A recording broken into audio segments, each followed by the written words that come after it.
Hello and welcome. I am Meredith. I am here with our message for Tuesday, August 8th, 2023.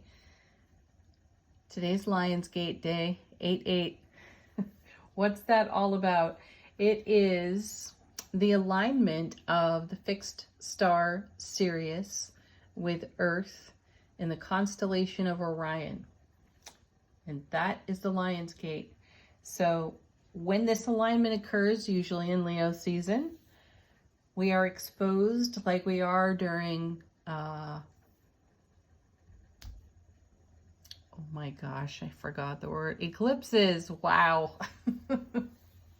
We are exposed to rare and uncommon energies. So while shuffling the cards today, I simply asked that we be shown how the Lionsgate is blessing us. And what is our greatest takeaway in this Lionsgate portal? And how will it serve us through the next year? Okay, Lightseers Tarot. The sun's in Leo. The moon is in Taurus. We have Saturn, Neptune, Pluto, and Venus in retrograde. And the cards have to say, ooh, 10 of Cups. Hey, it's a favorite, and it was in yesterday's reading, and we're starting today's with it. So that's the Ace of Cups to the power of 10. We're talking phenomenal fulfillment. Being emotionally awake, aware, alert, and intimate with our world in the happiest possible way. This is an amazing frequency of joy, celebration of life, excited anticipation. So what a great way to come through the Lionsgate portal. What comes with it? Temperance. Ooh, working some alchemy with that energy, which is excellent. Temperance is a card of change, and it is a card of uncommon energies being woven together. Typically you see a character on the card, which by the way would be Archangel Michael, pouring water between two cups, and 1 foot in the water, 1 foot on the land. So a foot in both worlds. Spirit, intuitive awareness, our supernatural abilities combined with our natural abilities. And where do we go with that? In the divine flow of the 10 of Cups. What kind of alchemy are we making? Ooh, 9 of Swords, one of our more challenging cards. And everyone knows this card as the anxiety up in the middle of the night. Not able to see the light card. And what's really fascinating about this is that I feel we're looking at this card through perspective. As in, we're not necessarily in the contrast of the 10 of Cups and the 9 of Swords. We have made alchemy around the energies that these two cards represent. Temperance has helped us make a change. Perhaps even the energies and presence of Archangel Michael have helped us make a change. And we may still be in it in varying degrees here. Still, the focus is on our greatest joy, and at times we take a memory lane walk with some hindsight as well into our 9 of Swords life experiences, so that we can glean the highest and greatest potential inspiration from these more challenging moments. Next, a set of 2 coming together. We have the 7 of Wands. I really feel great about seeing that card sit right next to the 9 of Swords, especially with what I've just spoken on with the 10 and Temperance, because the 7 of Wands is a card about seeing the bigger picture. It's also heaven and earth touching within us here. How fortuitous on the Lionsgate portal, right? So we're keeping an eye on our bigger picture. We're taking a look at all of our victories and successes that have previously unfolded or that we have achieved, that we have invested a tremendous amount of life experience in. I even like that the seven, the character on this seven is somewhat, could be softly gazing on this Nine of Swords. And what a beautiful Zen-like presence to bring to the recollection of our Nine of Swords life experiences, so that we can continue to make change, temperance, out of some of our greatest challenges. You know, do notice that one of the birds here is white. And while the character on this card may not necessarily be looking up and seeing that beautiful white promise of peace in the card, there's still an inner calling for the smallest shred of belief that one can overcome any obstacle. So whatever got us here in the Nine of Swords previously, we're having a greater appreciation for in the now as we look back through our successes and channel those successes into even greater achievements for ourselves. This card is accompanied by,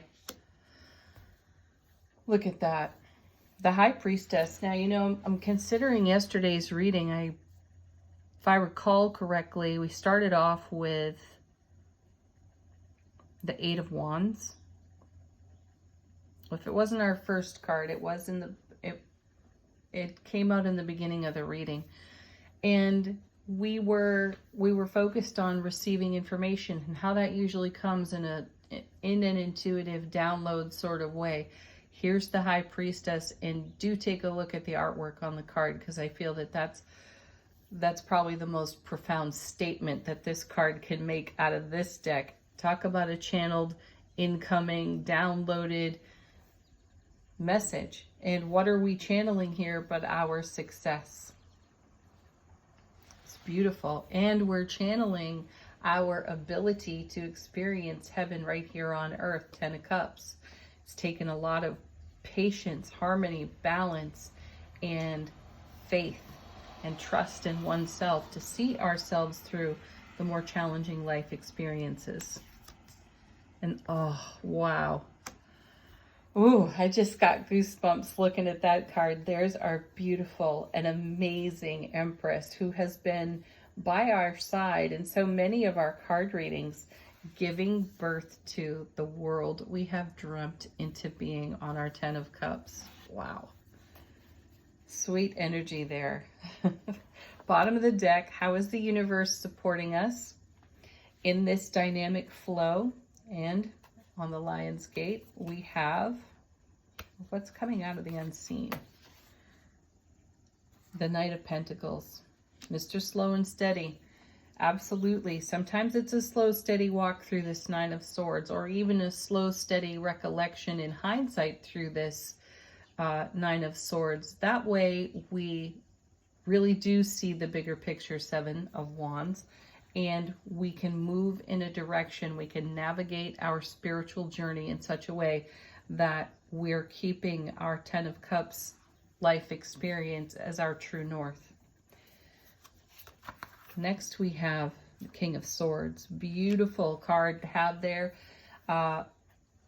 Geez, the only one better in that position would be the Emperor, because the King of Swords is going to be deliberate, decisive, and discerning, and will make fabulous decisions connected to everything that brings one closer to, rather than further from, what's in their heart center. Those choices aren't always simple, though as we navigate to our true north of great happiness and fulfillment, sometimes we have to take the posture of the King of Swords. And then we are blessed with the Ace of Swords, brilliant clarity, everlasting strength. And where does that strength come from? It comes from experiencing Nine of Swords life experiences. And then again, trusting ourselves to see the light, to answer our inner calling, and follow our intuitive messages.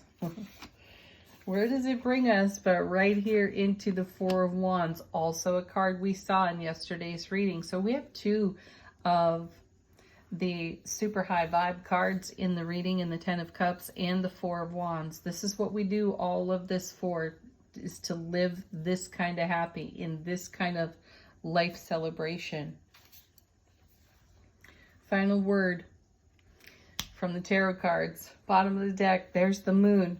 And I like seeing that because this is a card that shows us a different perspective and allows us to notice a little more profoundly what's rising to the surface. And what is rising is all of the energy you have invested in what you nurture in your heart space. And it's coming to life right here on your foundation, joyfully so, with the Empress and the Four of Wands. So stay clear with your intuition, stay strong with your self-relationship.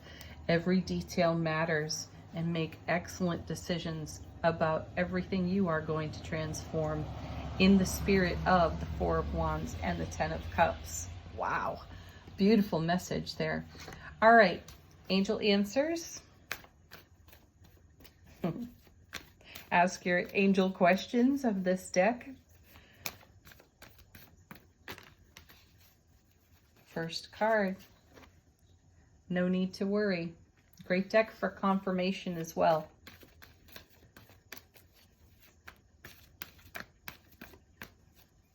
Wow, look at this. No need to worry because you got big, happy changes unfolding.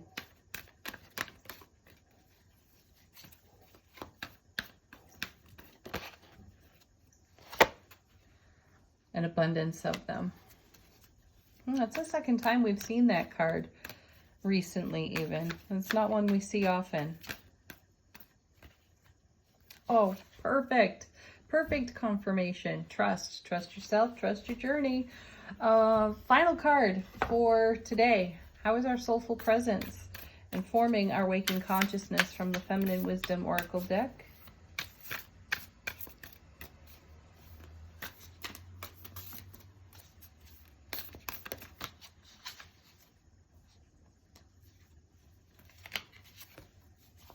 We have forgiveness. Put some Ho'oponopono on that Nine of Swords if you're struggling with it a bit. That helps tremendously. Forgiveness. Let go.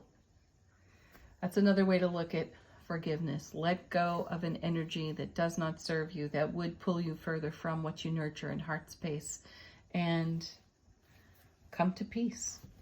What a beautiful Lionsgate arrangement of cards. Thank you so much for tuning in today. Have a beautiful Tuesday. Leave some comments. Let us know what's popped through the portal for you today. Peace, love, joy, happiness, and lots of laughter.